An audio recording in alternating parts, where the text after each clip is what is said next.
Hi friends, welcome to my channel Yanam వంటకాలు. మీకు sweet తినాలనిపిస్తుందా? అయితే మీ ఇంట్లో పెసరపప్పు గోధుమ రవ్వ ఉంటే చాలండి, స్వీట్ రెడీ అయిపోతుంది. అదేంటో చూద్దాం. నాతో పాటు కిచెన్లోకి వచ్చేయండి. నేను దీనికోసం ఒక గ్లాసు పెసరపప్పు తీసుకున్నాను. అదే గ్లాసు కొలతతోటి గోధుమ రవ్వ కూడా తీసుకున్నాను. ఈ రెండింటిని దోరగా వేయించుకోవాలి.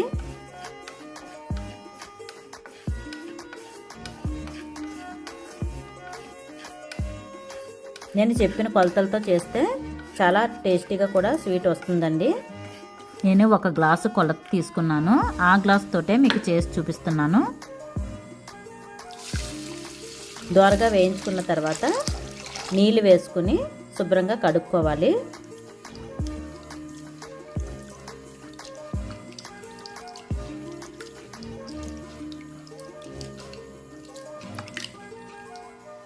కడిగిన తర్వాత 3 గ్లాసులు నీళ్ళు వేసుకోవాలి.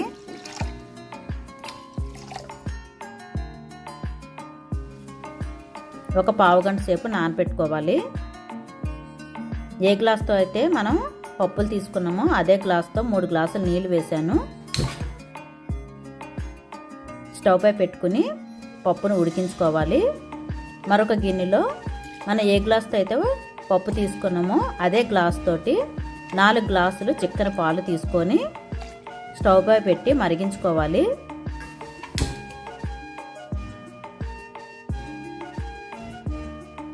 ఇప్పుడు పప్పు ఉడుకుతుందండి.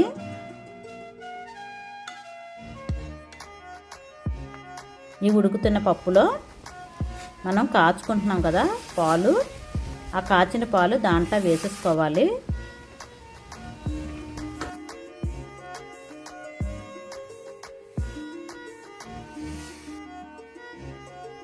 బాగా కలిసేటట్టుగా కలుపుకొని ఉడికించుకోవాలి. ఈ విధంగా ఉడికించుకుంటేనే పప్పు పలుకులు పలుకులుగా తగిలి తింటున్నప్పుడు చాలా టేస్టీగా ఉంటుంది.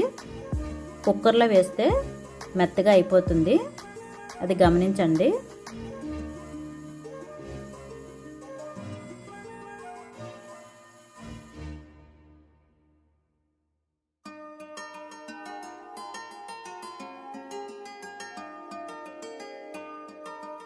మధ్య మధ్యలో ఈ విధంగా కలుపుతూ ఉడికించుకోవాలి.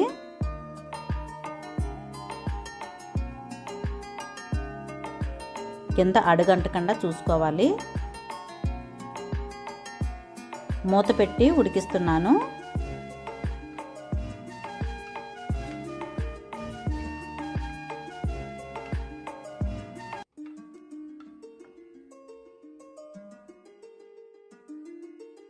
ఈ పాలన్నీ దగ్గరికి అయ్యేంత వరకు ఉడికించుకోవాలి.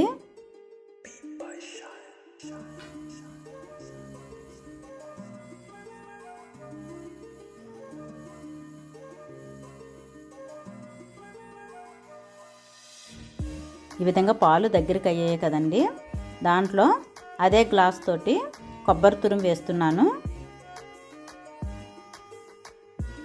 ఇవన్నీ బాగా కలిసేటట్టుగా కలుపుకోవాలి.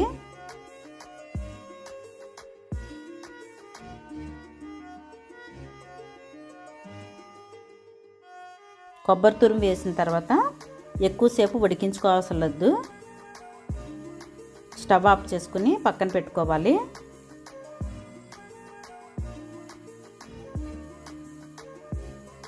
ఇప్పుడు దీంట్లో అదే గ్లాస్ తోటి 3 గ్లాసులు బెల్లం వేసుకోవాలి.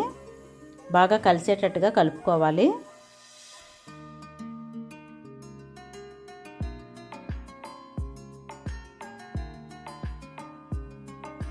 కొద్దిగా సాల్ట్ కూడా వేసుకోవాలి. ఇలాచీ పౌడర్ కూడా వేసాను, ఆ వీడియో మిస్ అయ్యింది. మీరు ఇలాచీ పౌడర్ కూడా వేసుకోండి.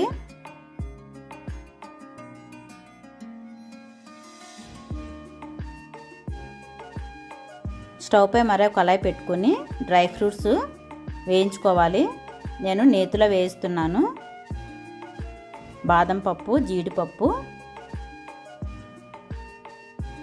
కిస్మిస్ కూడా వేస్తున్నాను.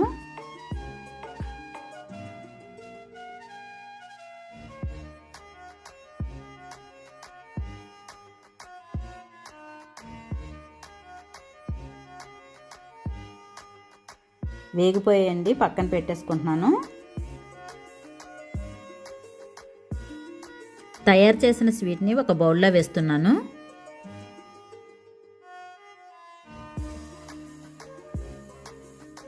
దానిపైనే మనం వేయించుకున్న డ్రై ఫ్రూట్స్ని కూడా దాంట్లో వేసేస్తున్నాను. ఫస్ట్ టైం కనుక నా ఛానల్ చూసినట్లయితే లైక్ చేయండి, షేర్ చేయండి, సబ్స్క్రైబ్ చేయండి. మీ ఫ్యామిలీ మెంబర్స్ కూడా షేర్ చేయండి.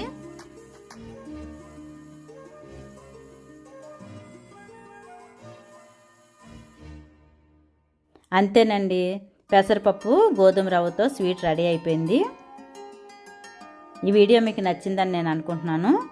మీకు స్వీట్ తినాలనిపిస్తే ఈ విధంగా కూడా స్వీట్ని తయారు చేసుకోవచ్చు.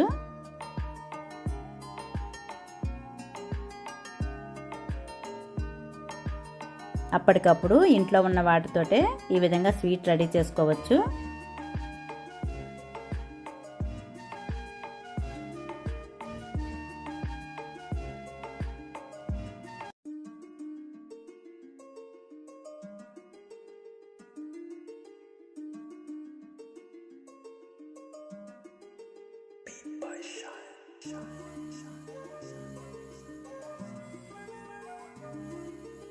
టేస్ట్ అయితే చాలా బాగుంది.